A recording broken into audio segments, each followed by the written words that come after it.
Firman Tuhan Harian. Tuhan menggunakan firman untuk menciptakan segala sesuatu.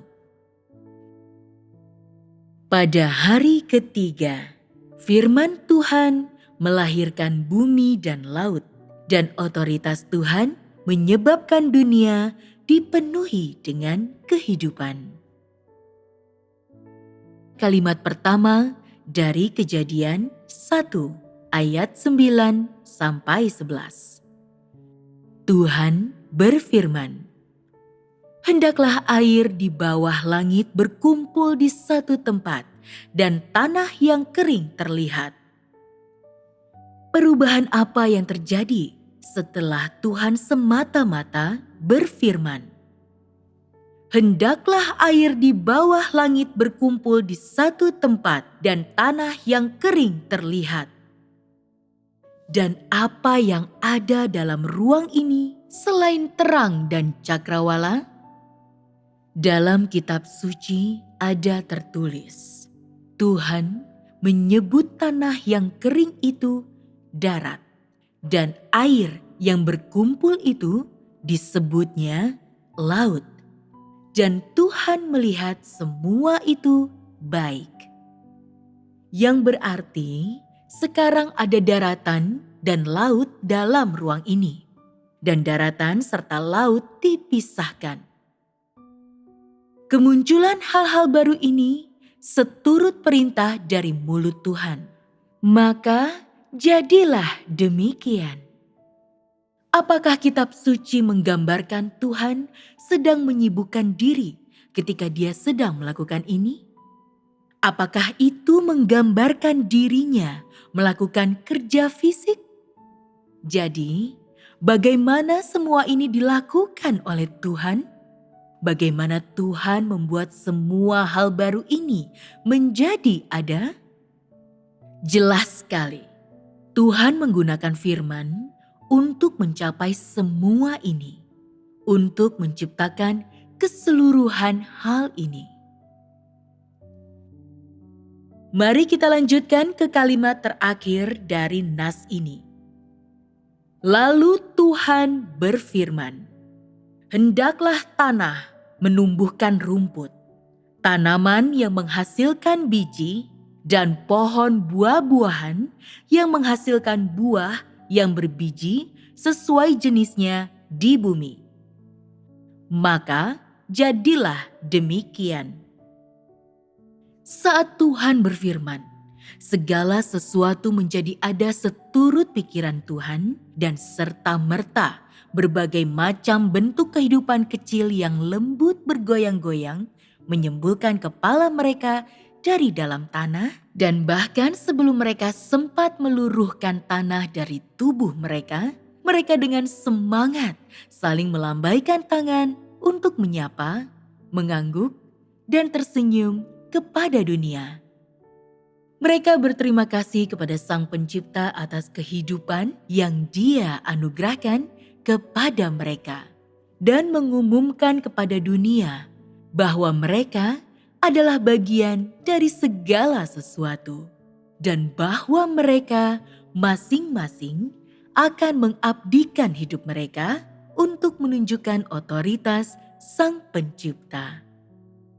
Ketika firman Tuhan diucapkan, tanah menjadi subur dan hijau. Semua jenis herba yang dapat dinikmati oleh manusia muncul dan mencuat dari tanah. Dan pegunungan serta dataran menjadi rimbun dipadati oleh pepohonan dan hutan. Dunia yang gersang ini, yang tidak memiliki secercah pun kehidupan, dengan cepat ditutupi dengan lebatnya rerumputan, herba, dan pepohonan yang melimpah, dan dipenuhi dengan tanaman hijau.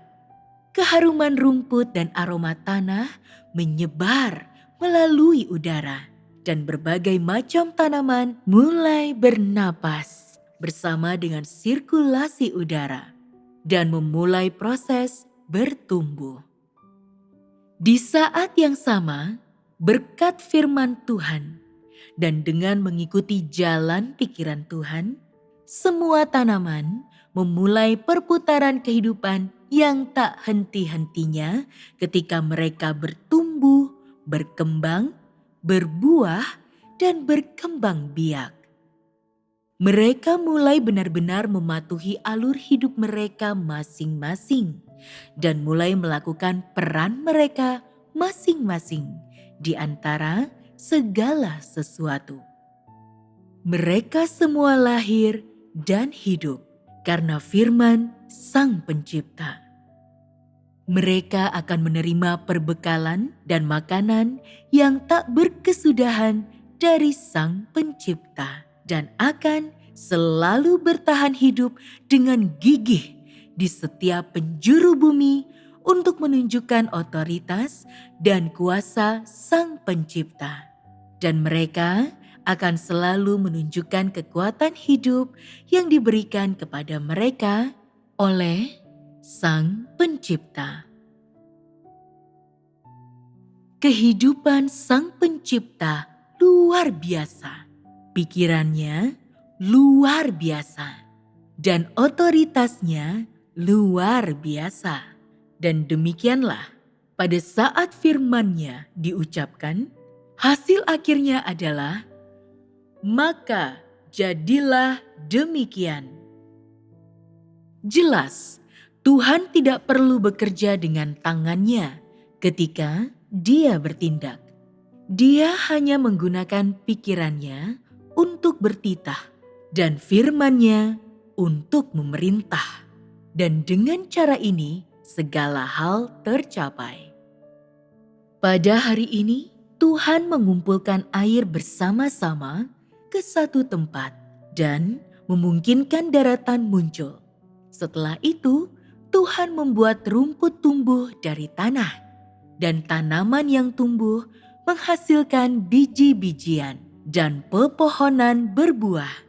Dan Tuhan menggolongkan mereka masing-masing menurut jenisnya dan membuat masing-masingnya mengandung benihnya sendiri. Semua ini terwujud sesuai dengan pikiran Tuhan dan perintah firman Tuhan, dan masing-masing muncul satu demi satu di dunia yang baru ini. Ketika Dia belum memulai pekerjaannya, Tuhan sudah memiliki gambaran tentang apa yang ingin Dia capai dalam benaknya. Dan ketika Tuhan mulai melakukannya, yaitu ketika Tuhan membuka mulutnya untuk berbicara tentang isi dari gambaran ini, perubahan dalam segala sesuatu mulai terjadi berkat otoritas dan kuasa Tuhan. Terlepas dari bagaimana Tuhan melakukannya atau mengerahkan otoritasnya, semua telah dicapai langkah demi langkah sesuai dengan rencana Tuhan dan karena firman Tuhan. Dan langkah demi langkah perubahan terjadi antara surga dan bumi berkat firman dan otoritas Tuhan. Semua perubahan dan kejadian ini menunjukkan otoritas Sang Pencipta dan keagungan serta kebesaran kuasa kehidupan Sang Pencipta. Pemikirannya bukanlah gagasan sederhana atau gambaran kosong, melainkan otoritas yang memiliki vitalitas dan energi luar biasa. Dan semua itu adalah kuasa untuk menyebabkan semua hal berubah, hidup kembali, diperbarui, dan binasa. Dan karena ini, segala sesuatu berfungsi karena pikirannya, dan di saat yang sama dicapai karena firman dari mulutnya. Sebelum segala sesuatu muncul, rencana yang lengkap telah lama terbentuk dalam pemikiran Tuhan, dan dunia baru telah lama terbentuk. Meskipun pada hari ketiga muncul segala macam tanaman di daratan, Tuhan tidak memiliki alasan untuk menghentikan langkah penciptaan dunia ini olehnya. Dia bermaksud untuk terus mengucapkan firman-Nya, untuk terus menciptakan setiap karya yang baru. Dia akan berbicara, akan mengeluarkan perintah-Nya, dan akan mengerahkan otoritas-Nya, serta menunjukkan kuasa-Nya. Dan Dia mempersiapkan setiap hal yang telah Dia rencanakan untuk mempersiapkan segala sesuatu dan umat manusia yang hendak Dia ciptakan.